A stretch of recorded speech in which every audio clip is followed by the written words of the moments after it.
Study IQ IAS, अब तैयारी हुई अफोर्डेबल। नमस्कार, मैं हूं ओम द्विवेदी। स्वागत करता हूं आपका स्टडी IQ IAS के इस प्लेटफॉर्म पे, जिसमें आज मैं आपके साथ उत्तर प्रदेश की कुछ दैनिक खबरों पर चर्चा करने वाला हूं। और चर्चा शुरू करने से पहले मैं आपको एक इंपॉर्टेंट इन्फॉर्मेशन दे देता हूं, जो कि हमारे लाइव फाउंडेशन बैच से रिलेटेड है। देखिए, जो भी विद्यार्थी उत्तर प्रदेश PCS की और साथ में UPSC की तैयारी साथ में कर रहे हैं, ठीक है, उनके लिए ये बैच है जो ये 20 फरवरी से शुरू हो चुका है सुबह के 8 बजे। तो जल्द से जल्द इसमें एडमिशन ले लीजिए। फीस की अगर मैं बात कर दूं तो देखिए, फीस है 38,500, लेकिन जैसे ही आप मेरा कोड ओम लाइव यूज करते हैं तो फीस हो जाती है 21,999। तो इतनी फीस में ये बेस्ट है, जो मतलब ये बैच है जो ये आपके लिए एक बेस्ट कॉम्बो हो सकता है। ठीक है, चलिए शुरू करते हैं आज की अपनी खबरें। तो पहली खबर क्या है भाई, देखिए, बनारस में जो है वो ट्रॉमा कोर्स है जो वो BHU ने अपना स्टार्ट किया है।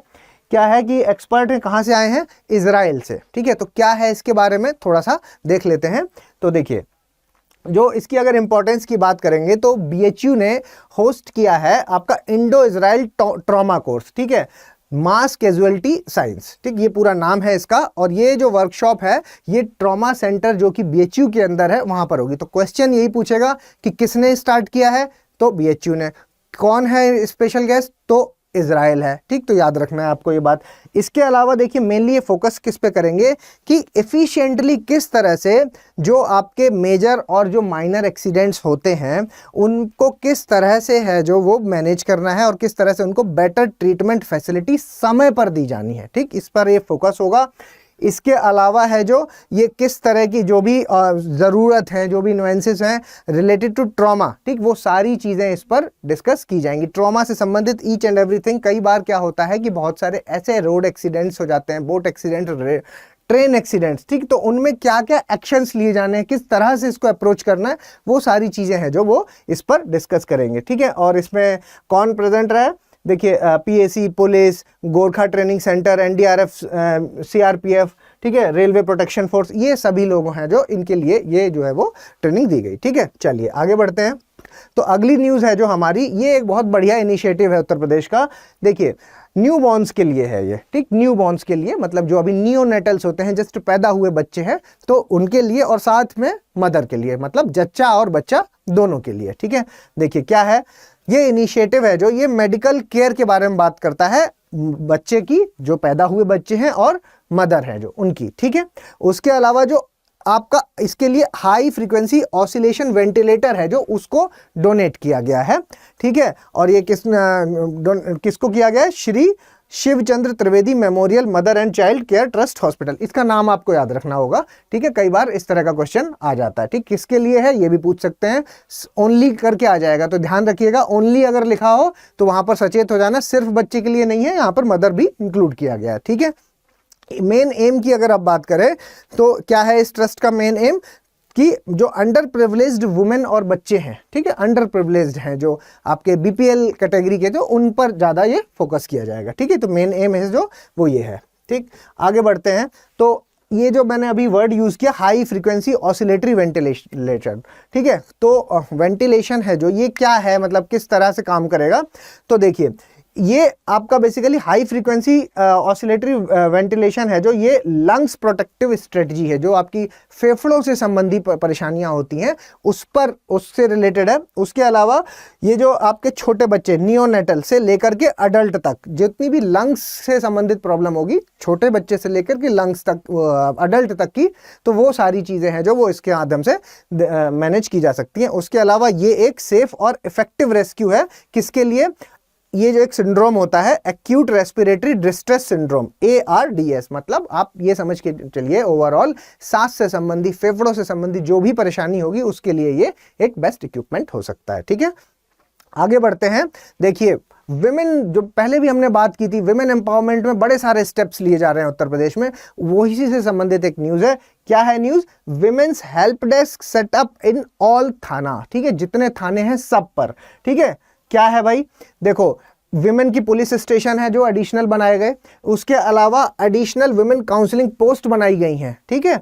इसके अलावा मिशन शक्ति कक्ष है जो वो कंस्ट्रक्शन किए जा रहे हैं आपके ग्राम पंचायत लेवल पर, ठीक है। तो जहां पर क्या होगा कि विलेज सेक्रेटेरिएट है जो वो सेटअप किए जाएंगे। तो ये सारा एक ये है कि विमेन की सेफ्टी के लिए क्या क्या किया जा रहा है, ठीक है। तो एक आपने देखा कि पुलिस स्टेशन बढ़ाए जा रहे हैं, दूसरा आपने देखा कि मिशन शक्ति कक्ष बनाए जा रहे हैं। इसके अलावा आपका जो है कि विमेन्स हेल्प डेस्क है जो वो बनाए जाने, कितने कितने देख लीजिए, 1537 पुलिस स्टेशन और 1584 जीआरपी। तो आपको ये याद नहीं रखना है, डेटा याद नहीं रखना है यहाँ पर, बस ये याद रखना है कि जीआरपी में, जीआरपी मतलब गवर्नमेंट रेलवे पुलिस, ठीक है। तो मतलब जो आपने रेलवे स्टेशन पे जो पुलिस थाने देखे होंगे उनको जीआरपी बोलते हैं, ठीक है।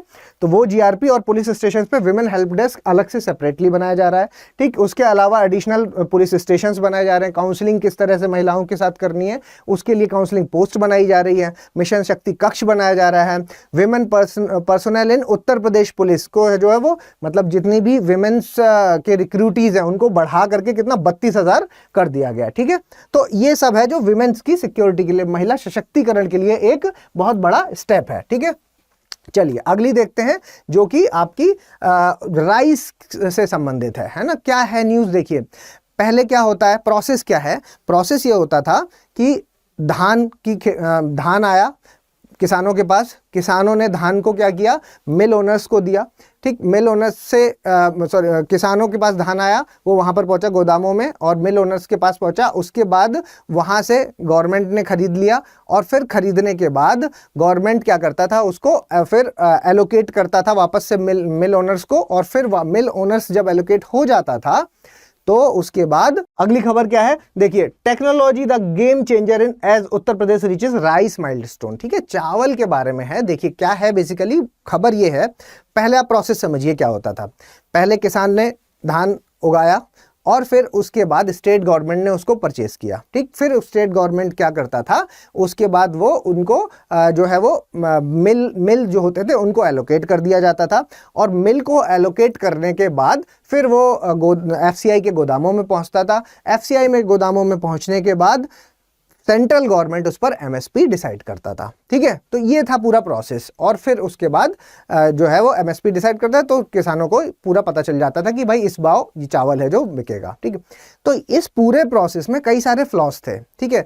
जब वो एलोकेशन होता था मिल ओनर्स को, ठीक, तो वहां पर भी क्या है कि बहुत सारे कमियां थी, बहुत सारा जो है वो करप्शन वाली चीज इंक्लूड हो जाती थी, ठीक है। उसके अलावा मिल ओनर्स के बाद जब स्टेट गवर्नमेंट से सेंट्रल के पास पहुंचता था, ये सारा कुछ क्या मैनुअली होता था, आदमी करता था। तो बहुत सारी जगह थी जहां जहां पर क्या है कि करप्शन जैसी चीजें सामने आती थी, ठीक है।